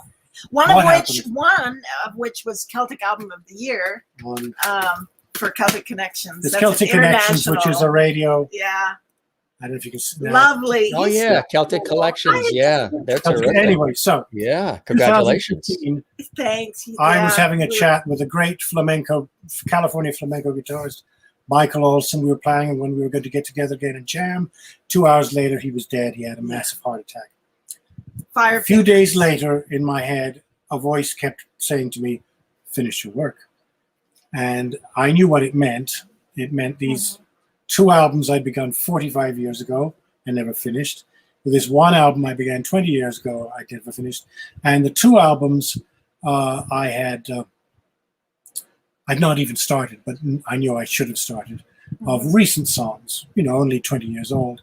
And then along came the Bert Jansch album, which is unplanned, like some of our favorite children, which just came in the mail with the guitar. So I'm nearly done with all of them, but the whole COVID thing was kind of, in a sense, a relief to me because it gave me the excuse not to worry about performing, just finish these albums. And I have to train myself because I'm not an expert at production. I mean, I know a lot about how a microphone works, but I had to learn a lot of stuff about Logic. He's always produced all his stuff at home studio with great, amazing electronics available now. And you send it out to get it mixed, perhaps, by another ear. Always a good idea. But so this is another albums, one. Can you see? This is What which was the name of the band I had when I first came out to LA before I got involved in the punk scene. And that's the drummer, like you were talking about. He was just a beautiful, very lyrical, precise power drummer. And he and I recorded 2 albums worth of materials, just drums and guitar. And we never finished it because we didn't, the world there was no computer, and no computer came with a recording studio in it like they do today. So now, after all these years, I'm able to finish the albums with the help of Richard Dandria, who was one of LA's new wave scene's ultimate bass guitar players.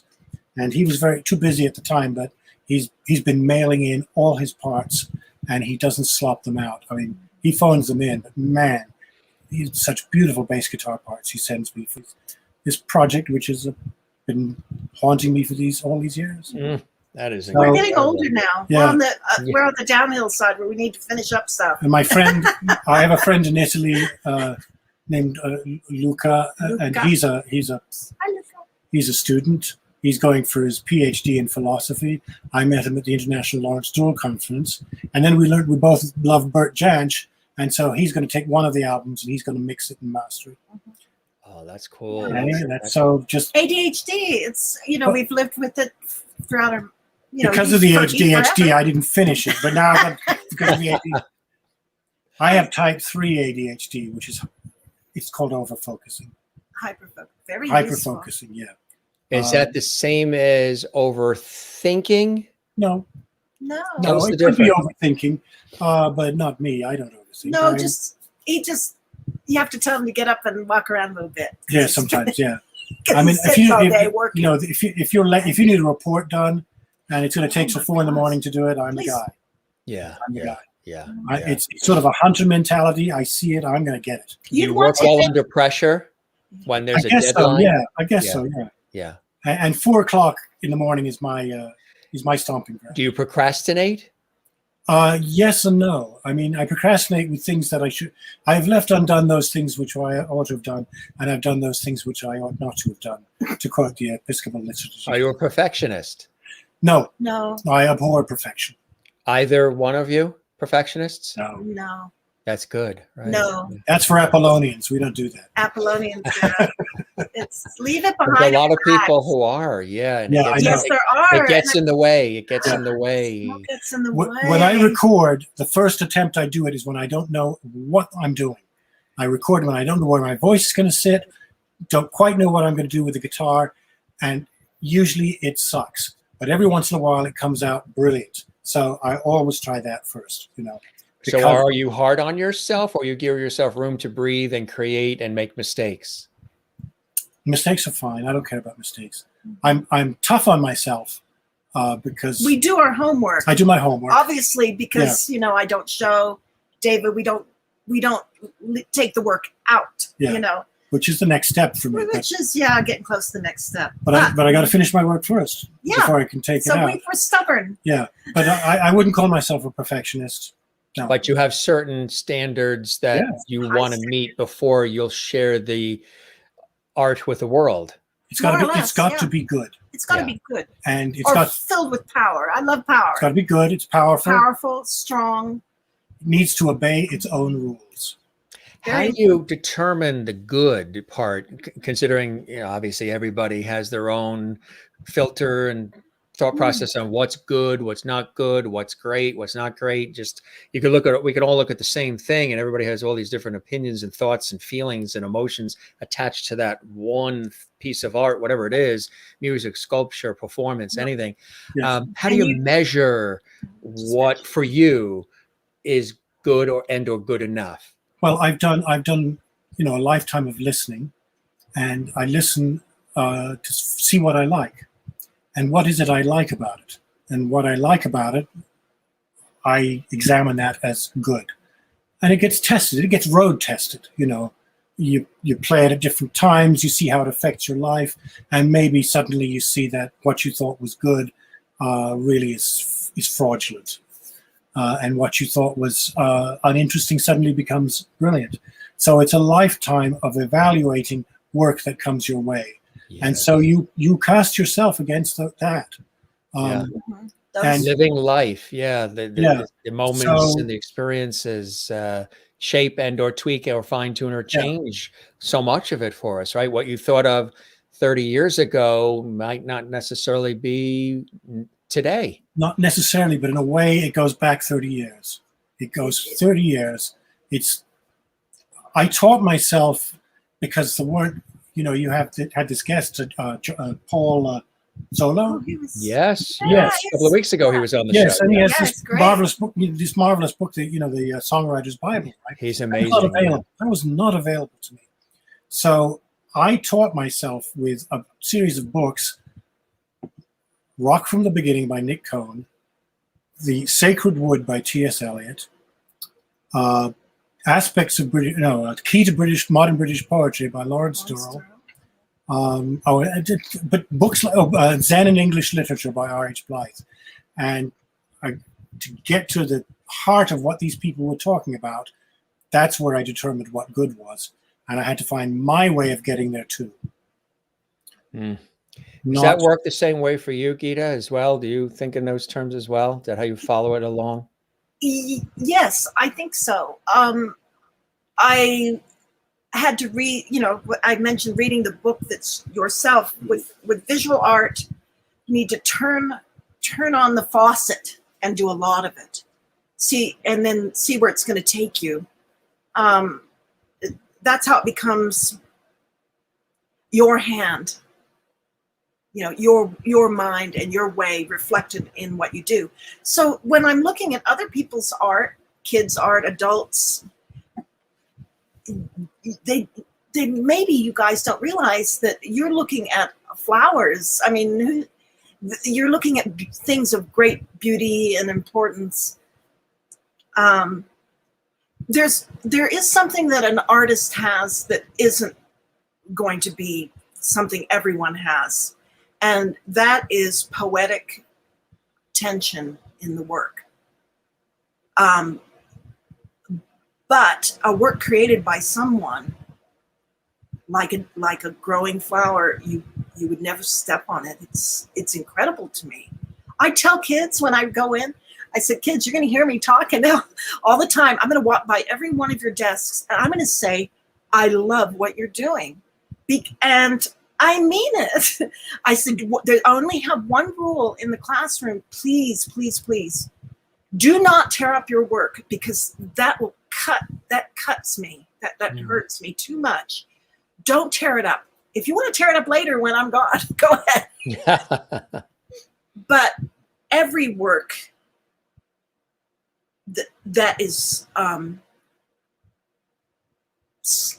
made by a person, to me, it's just magnificent. It's magnificent. It's special. Let's all draw something. Let's all do something. It's so exciting. Right. Picasso said the role of the artist is to create enthusiasm. And I wholly believe in the pursuit, not just sitting by, the pursuit of beauty, passion, love, and for me, through drawing or through encouragement of people to draw, to make, that you are important, you have the brain that can do it. I learned this being the horse. I didn't learn it in school. So I learned it, I wrote the book because I am the horse. I'm allowed to say with authority what art and what power and what beauty is. So how do I decide? Yeah. You know, during this pandemic and everything we've been through, art is one of those things a lot of people have been turning to. Yes, I Yes, understand so. Yeah. And some of it nostalgic because it makes them feel good and feel comfortable, and maybe harkening back to a more simpler time, you know, whether it's TV shows or movies, films, music, things of that nature as well. Crocheting, It's really amazing how powerful making. art of all kinds can be. It can shape, and it can also, meaning it can, because of its existence, things can occur and happen as a result of the art. But then art can also, and it can be inspiring, and it can make you think, Thank it can make you you. feel, but at the Yeah. same time, it can also be reactionary. It could come out of, we've seen a lot of amazing things that have come out of this pandemic in terms of creativity and people realizing, like I've said, I hope that we don't necessarily go back to normal, because maybe normal was a little abnormal, that maybe we are coming out of this and rise out of the ashes of everything we've experienced in a more creative, collaborative, unified, empathetic, compassionate way. And art will flow. Art of old, art of new will flow out of these experiences of even the last 14, 15 months we've experienced, as horrific and crazy and everything that, you know, it's been talked about. There have been some absolutely beautiful things and inspirations that have occurred as a result of what we've gone through, right? There is. I mean, my daughter was saying, "Mom, go look at TikTok." Really? It's like, okay. TikTok. People are doing That's it. the thing on your wall in your kitchen, isn't Yes, it? It goes tick tock, what is that? tick tock. The clock? Because they're, yeah, Maybe not. maybe they are. They're having fun. Yes. They're making things and they're having fun. And I'm going, oh my gosh, I love the whole idea of that. That's enough. So folk music, movie making.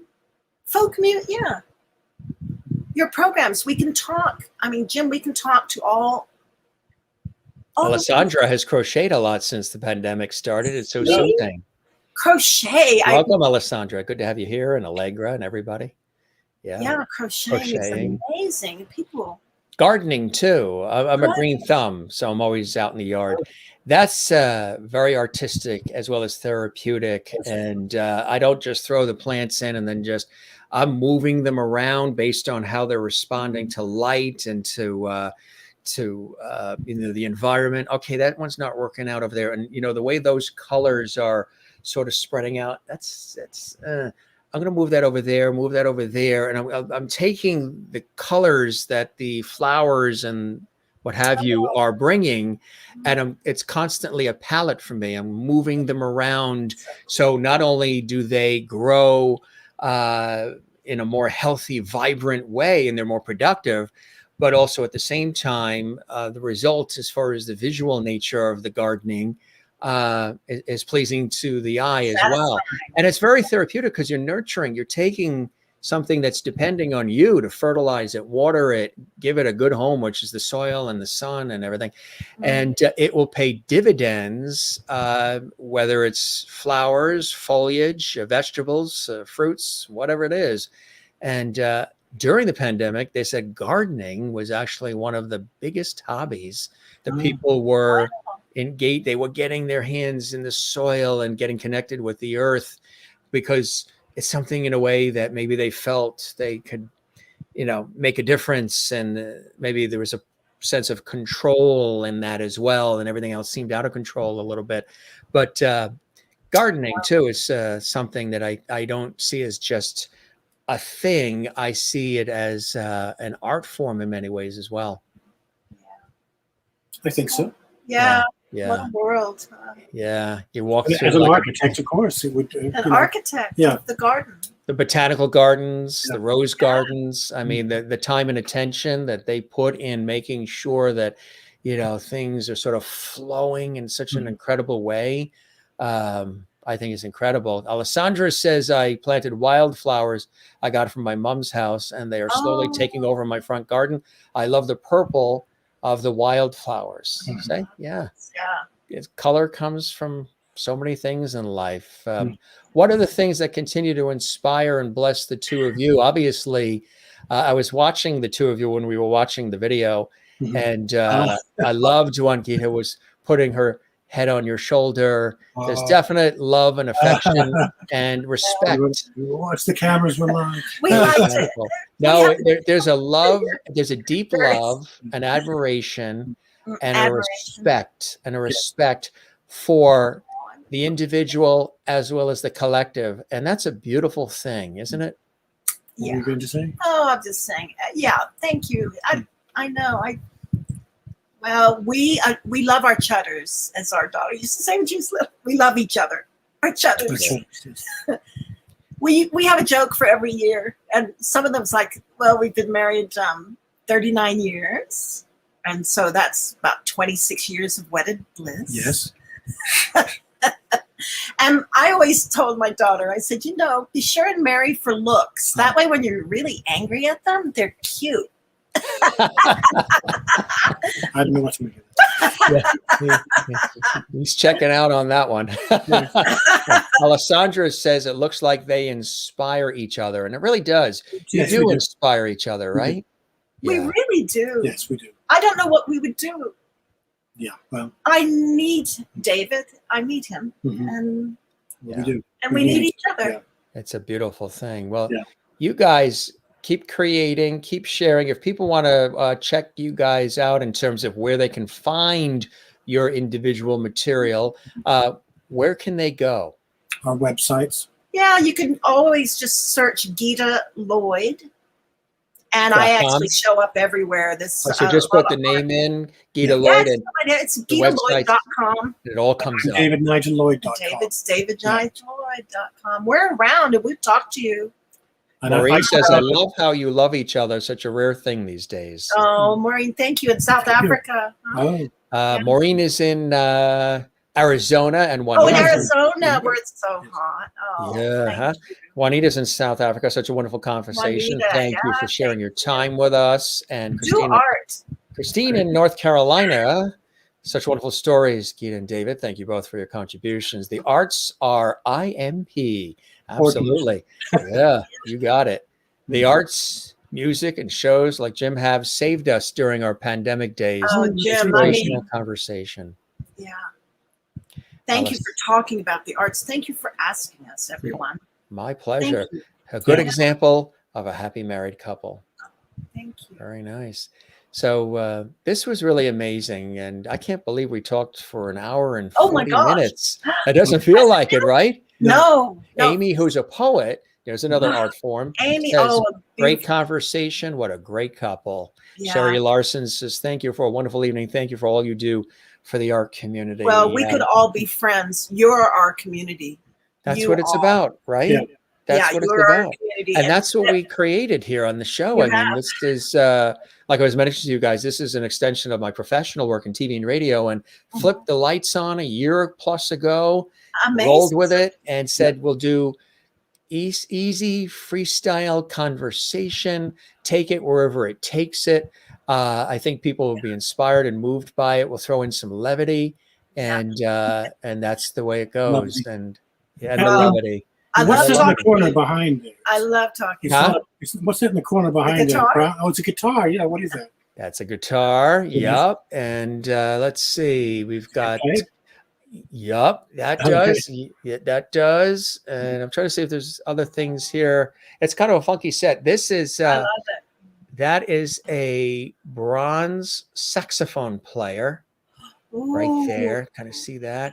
Yeah, we sort of changed the set around a little bit here and there, and have fun with it. Color, I like color, and move things around. St. Patrick's Day, the whole thing was green.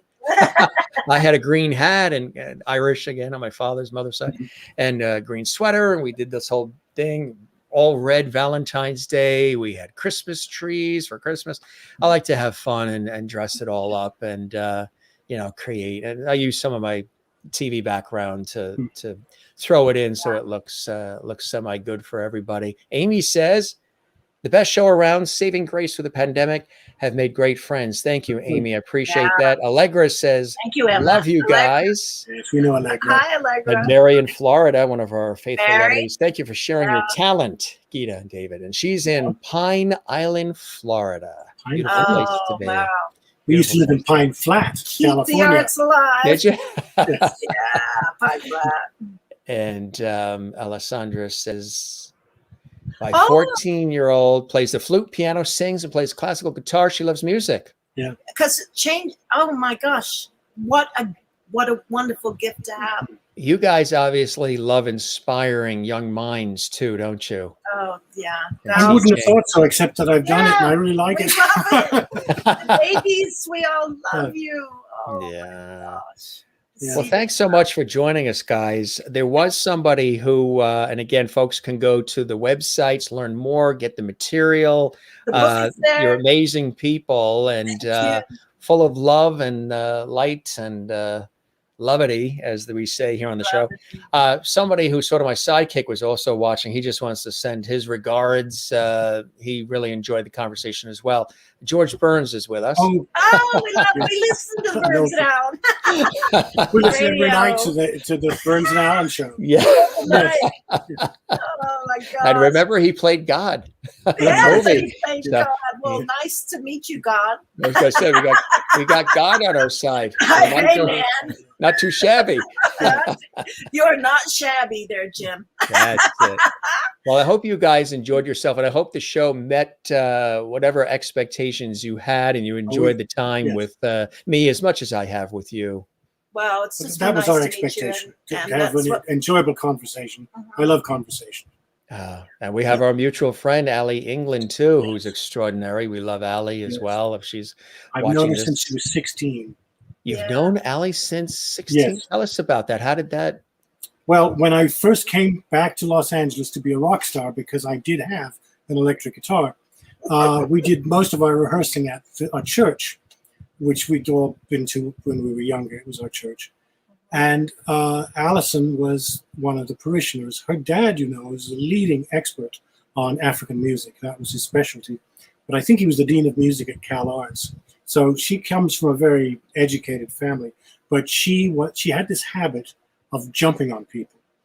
And what she did was, if she saw someone that she knew and liked, she'd sneak up behind you and jump on you and hug you and say, "Oh, I love you, and so wonderful to see you again." Actress. And you'd say to yourself, Future "Who is this?" And "Oh, it's Allie, of course, it's Allie." Extraordinaire. So she you actually go. sang at my practice wedding to my practice wife. What's her name? Yeah, what's her name? A very nice lady. Very nice lady. And she sang Ave Maria beautifully. She studied opera and all that. A few months ago, while I'm putting all my books in order, I come across a score for a mass, an Anglican mass. And the score was written by the composer Ralph Vaughan Williams. And up in the corner, and it says in pencil, Allie England. I thought, how do I have this? But I bet Allie is well known now. So I Googled, and of Gave course it to her. there she is. So I Yeah. sent it to her.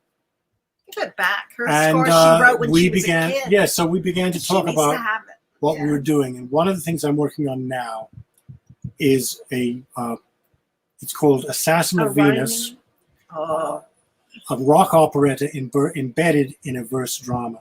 So it's written in Oh, it's cool. It's written in verse, but Sci-fi. it mixes sci-fi. It mixes Encino, the San Fernando Valley of the Of the 1970s, pre and Allie was part of computer. that. So the characters in it and the places where some of it are set are places she knew intimately. So I Yeah. said, I got to send this to you. I know the poetry's good, but theatrically, as a real, And theater Naked thing, Venus. Yeah. Trying to will get it a fly? 17-year-old to look at her well, yes, well, I in poetry. Oh, Yeah. so I we said to are her, weird. Allie, will this fly? I know it reads well, but will it actually? And she said, oh, I can tell you that. So I sent it She's to her. reading it down. So she's reading it now. And she's going Yeah. to tell me if she thinks it actually will work beyond something that I think is beautiful to read. That is awesome. That is Ah, cool. crazy. It's such a small world, isn't it? isn't it? I It's know. such Yeah. a small world. Well, I Yeah. Come hope see if us. I'm in, Come stay. yes, if I'm on a TV shoot or what have you, I would love to come up to Yeah. northern. And if And, you're in southern, I'll meet you and take you to a Sequoia Grove. ooh, Oh, there are now you're Yes. talking. That's Yeah. beautiful. Do Tell you guys ever make it out to the East Coast at all? Not We for a will while.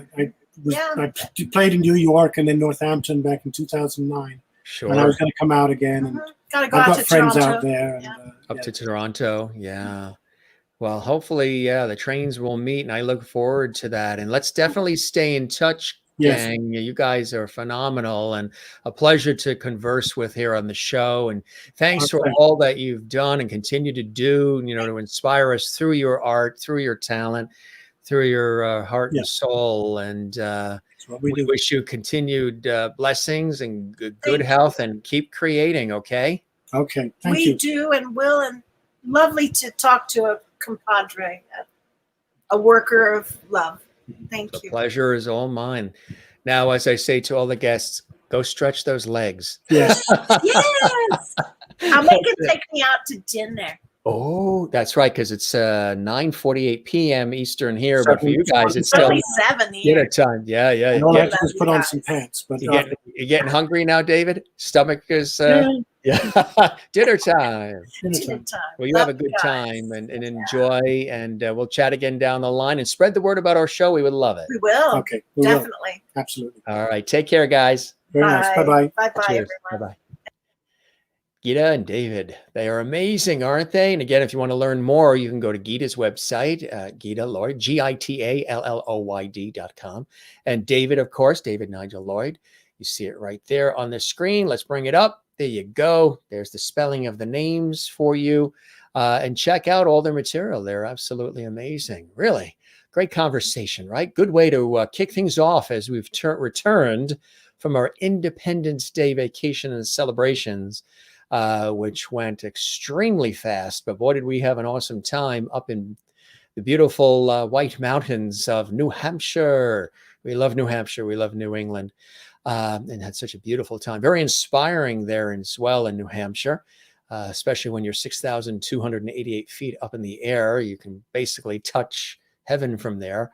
It was really, really cool. And we hiked up too, which was something, and did a lot of other things. If you want to see any of that, you can go to our Facebook page, Jim Masters TV, and see some of the photos and the foods. And as you can see, with family and friends, we like to really explore. You go to those touristy places, but we really like to go off the beaten path too and discover little restaurants. There was a really cool restaurant in North Conway called Peaches. We went there for this fabulous breakfast and just cool stuff. I'm getting hungry just talking about it. I still have to finish my dinner. Tomorrow, I'll be really busy. I will be at PBS, at public television. We're going to be shooting some segments. As you guys know, I've worked with public television and other shows and stations and everything over the years, and radio and more in my day-to-day work in television and radio. So we got a busy day on PBS tomorrow, filming segments for some upcoming specials. Actually, their music specials are going to be airing in August. So we'll be busy filming and co-hosting with my friends at public television. That's tomorrow. We will be back tomorrow night. We've got an amazing array of guests. We'll post those on our Facebook pages, also in our Facebook group, JMS Live Lovity Hall. But if you want to see who's coming up right away, just take a look at the YouTube channel that you're watching right now, and you can see tomorrow night's guests and the next nights. We've got some amazing guests coming up. We're booked all the way until August with guests almost nightly, which is amazing. And then we're going to be going away again. Yes, we're going to be seeing family in Florida, and we're going to take you to Florida too. And we may do some shows on location in Florida too. So we're finally getting a chance to travel and do the things that we normally do. Now that things, we're vaccinated and things are opening up, and we're getting a chance to get out there and be amongst everybody and enjoy. Hopefully you're getting a chance to do that as well. But our New Hampshire trip was absolutely fantastic. Very memorable, very beautiful. We were very busy every day and got a chance to also see John Davidson. Yeah. The legendary TV host, game show host, singer, actor, from the John Davidson Show, host of Hollywood Squares, $100,000 Pyramid. That's incredible.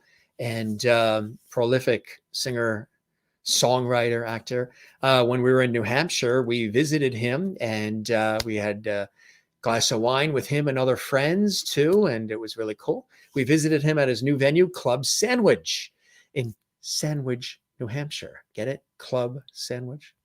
It's his new entertainment venue. It was fantastic. John is wonderful. And I was really, really taken back. John was a guest on our show, and you can see that episode here on our YouTube channel. And John was telling almost everybody there that he's been interviewed by many, many, many people over the years. You would imagine he's been in this industry for a long time. And he said he's never experienced an interview or a conversation like this in his entire life. One of the best, if not the best interview he's ever had. And I'm blown away that John Davidson would say something like that. He said it on social media. He said it to me, and then he said it publicly in front of an audience of others. And there were some friends there, Hollywood producers, who actually worked with him on Hollywood Squares, and that's incredible, who were there visiting. They were touring Maine and Boston and New Hampshire, and they happened to come the night we were there. We've all become friends as well. We're going to stay together, and it was just really, really cool. So it's good to see John Davidson. We had a good time, and hopefully everybody had a great 4th of July. You guys did well. Again, we thank our very special guests, GITA and David. They are extraordinary. And Alessandra says, I'm addicted to your live show. Perfect. Good way to begin. We've done over 420 episodes live, just about 7 days a week. We had a couple of, we had about a week off because we were getting ready for our vacation. We hadn't taken any time off in over, well, actually it was more than a year. A couple of years we didn't have like a full vacation. And then last year we couldn't because of COVID. So we took the 4th of July week and had a beautiful time. So thank you very much. We appreciate that. You can go back in the archives and see over 400 episodes of our Entertainment Lifestyle Talk Show series. We're bringing back the old school style, Dick Cavett, Johnny Carson, Merv Griffin, Mike Douglas, Steve Allen, all the greats, with a modern twist, modern vibe of today. That's what we do. So thank you, Alessandra. Hopefully you subscribe to our YouTube channel. It's the channel you're watching right now. Click the notification bell so you never miss any of our episodes. You'll be notified. We also do surprise pop-up shows too, which is host viewer chat back and forth. We do a whole host of great random topics, and spread the word about the Jim Masters Show Live Entertainment Lifestyle Talk Show series. We really appreciate that. That helps our show. Subscribing to the channel on YouTube helps the show as well.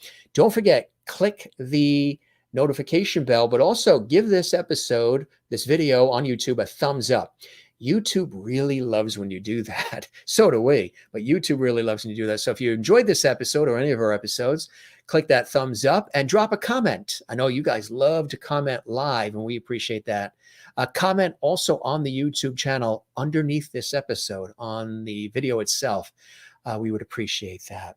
And thanks to everybody who's been doing that. You guys have been very, very busy with that. And there's been a lot of comments on all of our episodes, even past episodes recently. We thank you if you're watching this live right now, or if you're watching this later, because we archive all the shows, and not everybody watches live and not everybody comments during the show. But if you're watching live, thank you. If you're watching this later, we thank you as well. Another wonderful show. Good night, all. Take care. Mary in Florida, good to see you. And I know this is sort of like an old home week. Everybody's excited that we're back from our vacation and we're live, and we're here for you as we continue on the Jim Masters Show Live Lovity Hall experience. Glad you're back. Had withdrawals. Well, but at least we had Instagram and Twitter and Facebook at Jim Masters TV to stay semi-connected, right? But thanks for letting me know. Thank you for another wonderful evening. The pleasure is all mine. And I appreciate that. Alessandra says, I plan to check out the archives, especially the Celtic Thunder. The lads from Celtic Thunder. Yes, they're friends of mine. I interviewed them on PBS many, many, many times. And they've all basically hopped on this show. Celtic Woman as well. So still here. Glad you had a nice vacation, Jim. Great show tonight. Good night, gang. You as well, Juanita. Thanks so much. And Christine says, thanks for a nice show with Gita and David. Thanks for sharing your visit to New Hampshire with us. Glad you can finally travel. Till next time. Good night, Jim and Lovedies. You as well, Christine in North Carolina. We love it. Maureen in Arizona says, you truly made the best of every moment of your vacation. Thank you for sharing your adventures via Facebook and Instagram.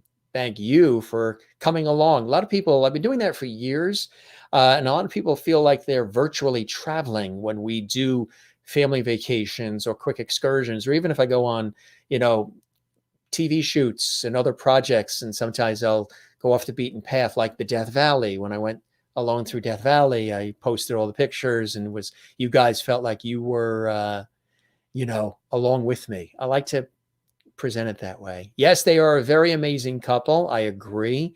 And Ursula, good to see you, Ursula. Welcome to the show. I have a cousin named Ursula too. She lives in Connecticut. Love you. Great interview. We love you back, Ursula. Great to have you here, and welcome to the Jim Master Show Live and Lovety Hall, as we call it. And Alessandra says good night. Also from North Carolina. Good stuff. You guys are the best. Thanks so much for joining us here on the show. We appreciate it when you're with us, and we'll be back tomorrow night. We have summer hours. I know our regularly scheduled hours are 7 p.m. Eastern, 4 p.m. Pacific. But during July and August, our shows are 8 p.m. Eastern, 5 p.m. Pacific, because it's so nice outside and everybody's still outside and they're at the parks and they're at the beach. And so everybody can not feel pressured to have to be here live at 7 Eastern, 4 Pacific. A little more time to enjoy summer. I know some of our viewers, summer is not what's happening. It's winter for you. But here in the United States, Canada, summertime. So we're doing the 8 o'clock Eastern, 5 Pacific, July and August, our summer hours. It sounds like we're a store. Our summer hours, and we're enjoying it. We're having a good time. So, and our days are so busy that 8 o'clock is good right now for us. So, if you miss anything, watch it in the archives. We're going to wrap up, gang. This is your host, Jim Masters, thanking you for your time this time till next time. Tomorrow, 8 p.m. Eastern, 5 Pacific, right here on our YouTube channel. Once again, welcome home, Jim. The world seems right now that Lovety Hall is up and running again. Thank you, Maureen. Beautiful words. I tell you, I don't know who says more beautiful words, the viewers or the guests. I think it's 50-50. You guys are really everybody. The guests that come through that say, I love it. When can I come back? Allie England, our mutual friends with Gita and David. I mean, just really beautiful.